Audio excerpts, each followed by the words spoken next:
Thank you to our final patrons, Strawbones, Redville4765, Midnight Gemlord, Sean, and Artgoon. And a great big thank you to our $25 patron, Alex Ice Rose. Kenjaku, or as he was currently known, Mrs. Itadori, stood over the fallen body of the dying man. Contrary to Satoru's belief, due to heavenly restriction, even when bleeding out, just barely, the man was still alive. Greetings, Mr. Fushiguro. I have an offer for you. No response. Well, I suppose you cannot speak to me well as you cling to life, Kenjaku said calmly, and instead leaned down and plucked a piece of flesh from the dying man. Then she looked to the curse that coated the body. She then plucked a piece from the curse, and using gravity, merged the pieces. Toji Fushiguro, beast of the Zenin, make a binding vow with me. A vow to resurrect in a game of monsters and beasts like yourself. All I need you to do is utter one word. Say yes, and you will partake. Speak it now, or die in vain. In the mind of the beast, darkness was encroaching faster and faster by the second. He watched as his life played out before him. His childhood, the battle of 1,000 curses, his banishment, his theft, and his first job, along with his first paycheck, and the first ever high of life it provided him. Then, the void when that high, like all others, faded away. The darkness, that ever-familiar darkness, crept in on him then, too. However, he knew a way out. One more job, one more paycheck, one more high.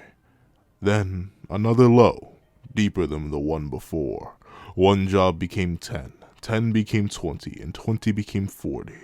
And before he knew it, he had slain 100 people. Men, women, children, sorcerer and non-sorcerer alike. The clearest memories were their faces.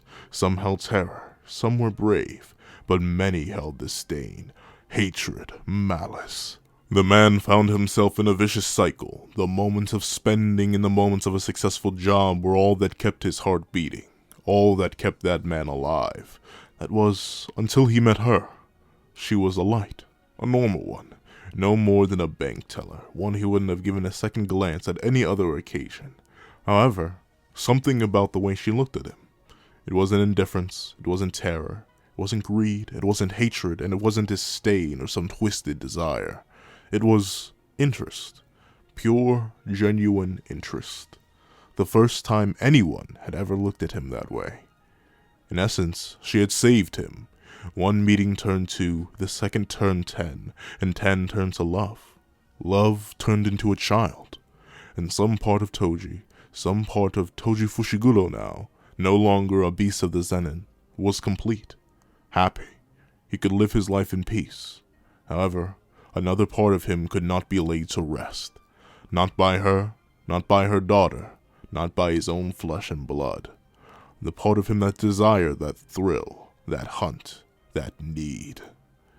Maybe if left alone, time could pass and that feeling would die. However, all it took was one man coming to his door with a job one day. His love was gone, and his children were in his care. The money, the hunt, the thrill, it had found him again. And as before, one job became 10, 10 became 20, 20 became 40. As if he never left, the sorcerer killer was reborn. Such a rebirth left him bereft of care for the life he had created and cared for. So when the love of his life passed away, he felt strangely free, unshackled, to the point where he abandoned his only son, ready to sell him for a profit when it came to it, and return to the life he always knew. Solitary, desperate, and alone. Now he was encroaching on the present, the memory locking eyes with the dead deity he himself had slain, resurrected to a power beyond creation. Maybe he should have run. Maybe he shouldn't have given in to his desire to spite the world that had spited him. If he had, what would he have done? Run away? Spend the money gambling all over again? And be crawling back towards the next hunt? Chasing the next thrill? Knowing that he had run away from the greatest thrill he could ever encounter. Dying here and now was fine. No matter what, living on would be the same cycle. As the words from the ancient sorcerer registered to the man's slowly dying brain as cataclysmic crashes of pressure, his mind cleared. In a moment, his thought flashed back to the one person he had created, his son. The boy's name meant blessing, a name from his mother. How ironic, considering his cursed origins. But he had entrusted that child to the deity who'd slain him, the world that disregarded him. It was a gamble, the final one he'd ever make, at least in this life. Toji had always lost gambles in the past, but as many a time before, the same part of him that craved that thrill stirred once more, the part of him that wanted to see it through to the very end. A single word left his lips to the delight of the woman before him. Yes! Many years later, Kashimo strolled through the colony. These fights were getting boring, more and more boring by the day.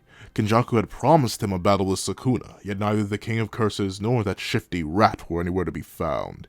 Men and women fell, curses fell, he fell, asleep half the time because none of them were anything close to a challenge. The man had gotten so bored he was simply climbing structures and yelling out the name Sukuna. It was not like anything was dangerous enough to challenge the man. He knew he was powerful, but come on, all the barriers he had to spawn had to be one of the weakest. He had half a mind to actually spend some of those points again. He had already added the player data rule. Why not add a rule that would allow travel between colonies? All he would have to do was search for Sukuna and he'd be good. But then again, running around and looking for Sukuna was much less efficient if the distance he needed to cover was multiplied, especially since he had no doubt Sukuna would start shifting colonies as well. As the days droned on, he started praying to run into that Ishigori guy with a high output, when he began to notice something. More dead. Not just any random dead either. The barrier was swarming with curses, so civilians dying was to be expected. But even sorcerers were being cut down. All in the same way, too. Precise stabs to certain locations. The brain, the heart, the lungs. All the killings were clean, too. Not just in terms of the execution either, but the areas were cleaned of any cursed energy residuals. Every creature left those, even tiny ones, so a creature or sorcerer of this level should have left some trace, but there was nothing left at all. Kashimo was left to ponder. It couldn't be a curse. They wouldn't fight or kill this cleanly. A sorcerer could be this strong and clean, but once again the lack of residuals was something Kashimo couldn't ignore. What did that leave? A mighty natural beast? What beast could really take down sorcerers, though? Even an average sorcerer could take down an elephant as far as Kashimo knew. And no elephant left such clean cuts. While this put Kashimo slightly on edge, he couldn't help but get excited. Maybe he shouldn't. It was entirely possible that this beast that was roaming around would be no more than prey, another bolt to the head and dead situation. Or maybe, just maybe, he would have himself some fun. Due to the nature of the dead sorcerers, with stabs specifically through the head and chest, Kashimo decided to play it safe. He continued his patrols but kept his guard up. Cursed energy down and head on a swivel, with nothing more than his footsteps alerting people to his presence, and even those were cloaked by light, repetitive movements. As the numbers thinned ever more in the colony, the clash was bound to happen.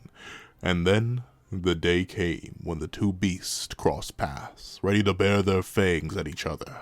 It was in the docks when the two men walked from the opposite side of a shipping crate. Both locked eyes, emeralds and aquamarines intersecting in an instant, and both readied themselves for battle. Due to the unique circumstances of the encounter, neither beast struck just yet. There's too much interest built up in the other to instantly come to blows. It was the beast who transcended cursed energy who broke their silence. "You're the guy who picked this place dry, right? Kashimo?" Toji asked, inverted spear at hand. "And you're the one who's been running around slaughtering the weak, right? What's your name?" Kashimo asked, staff at the ready. Toji Fushiguro," he answered, studying his opponent. "You seen, Megami Fushiguro?" Kashimo shook his head. "You seen Sukuna?" Kashimo asked, and Toji shook his head in response. Both monsters narrowed their eyes and glared at the other, as the other had just proven something. They had proven useless. "Then die!" both said in unison, and the battle between the Monkey King and the Lightning Beast began.